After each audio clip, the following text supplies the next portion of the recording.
Jennifer, I've been a fan of yours for a long time, and I congratulate you as a New York guy who spent a lot of time in Staten Island. I absolutely loved your movie. Loved Thank it, loved it, you. loved it, loved it. Oh, Okay, thank so, you. so the first question is kind of a serious question, right? We all remember how crappy the Fresh Kills landfill smelled, right? It Yeah. pervaded for many years, right?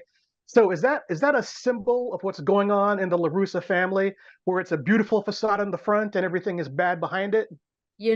So many people are confused about what the name means, and you kind of hit right on the head because you know what that really means, Fresh Kills. And I always try and explain to people what that dump really meant to so many of us growing up around it. It was like this decay, but yet we were on this island, but yet it was a cover up to so much of what was going on. I always say Fresh Kills was the dump, but it's also the killing of innocents. But as you know, kills also means stream and a channel. So it's funny. Not many people understand that, but yes, that's what I was going for. Bravo. All right, so I've pretty much seen everything you've done. You've had a long career. This is the obvious question you're going to get all day. You've written, you're starring, you're directed this movie. I mean, why tell the story? As a Staten Island girl, why tell the story? What made this be the first film that you wanted to direct? Yeah.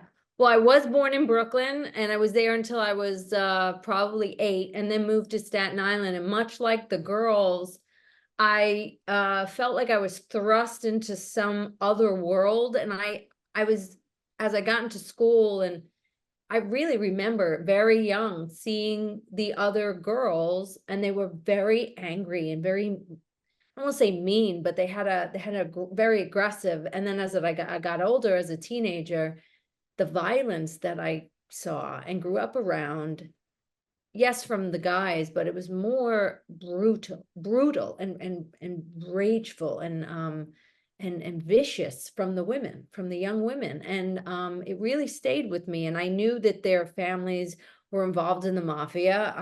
Our whole neighborhood was. And I chalked it up to, well, I guess I would feel that way if my family was in the mafia. And as I left when I was 18, came to the city to go after, being an actor and all of that. As I got into the business and I started to realize that I was being put in a box, into a slot that I didn't feel that I agreed with. And as a woman, and trying to understand that there was a ceiling eventually for me, and then getting older, and I was just I started to get that rage that I witnessed in these young women. And I thought that they're not mad because of their families, they're mad because they didn't have a choice in the matter. That's where the rage comes from, is comes from choice. So it's really, the movie is really about finding a voice in a world that tells you not to have one, for anyone who comes out of, poverty, generational trauma of any kind, comes out of abuse. So that's what I needed to talk about. It was more of finding this voice in a world that, if you're not on the top tier, you basically got to get in line, get in your box. And I just don't agree with it. So it was a great vehicle, but I did have this idea since I was probably like 16, watching these girls, well, running from these girls that wanted to kill me all the time. Wow, what a tremendous answer. Bravo. All right, so without revealing spoilers, I got to tell you, the scene where where Rose confronts Dominic, where she finally speaks to her father, Joe, in the end, and talks to him as a woman, not a girl, not someone who's afraid to talk, and finally says what she has to say, is absolutely spellbinding, right? And so my question to you, as you play Francine, her mother, why couldn't Francine do that earlier? Why was Francine so afraid to leave? Why was Francine always supporting Joe, even though she knew exactly what he was?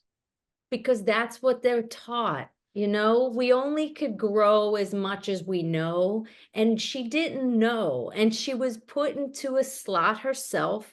And she did not have the tools. She did not have the gumption, and also where was she gonna go? There was no education there, you know, so there's this thing with Francine, also with her daughter, of like, I want you to do better than me, but first I can't tell you how. And second, if you do, you can't leave me, because somehow then you're doing better than I could. And that's not okay either. So it's a very fine line of love and hate and who gets to do what. So Francine just didn't have the tools. She just didn't. Wow, great answer. All right, so I mean, obviously, it's a very serious movie with very dramatic themes, but I got to tell you, you know, growing up in the same era as you did, the hair, the music, the Supra that she was driving, I absolutely lapped it up. So talk a Uh, little bit about the production design and the art direction, because especially when she sees the World Trade Center, you know, in the opening scene, you know, it really just hits you in a certain spot. So talk about, you know, developing that and making sure that's represented accurately for us New Yorkers. I love that you saw that, because we did we're on one of the last screenings of the like almost locked movie, and I went, wait a minute, we're missing something.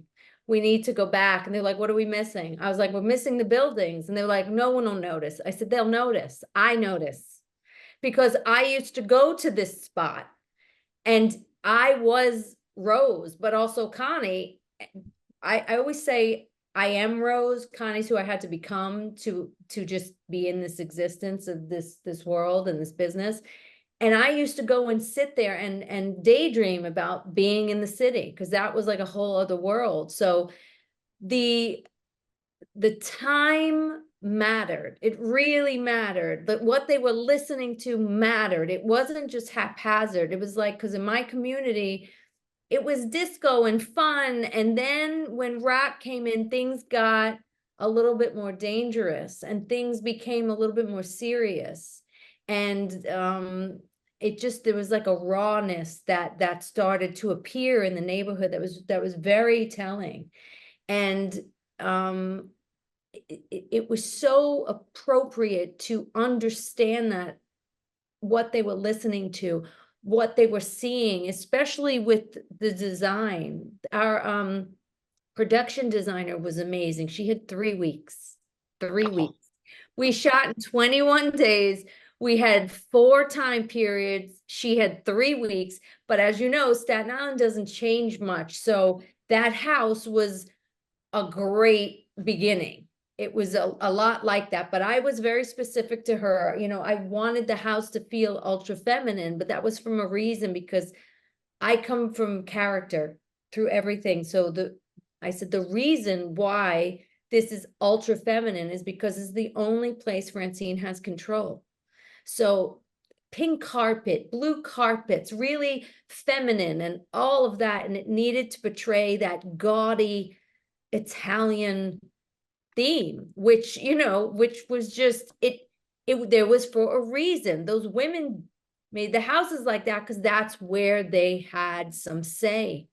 So I love that you noticed all of that, because that was all very, very, very it was deliberate.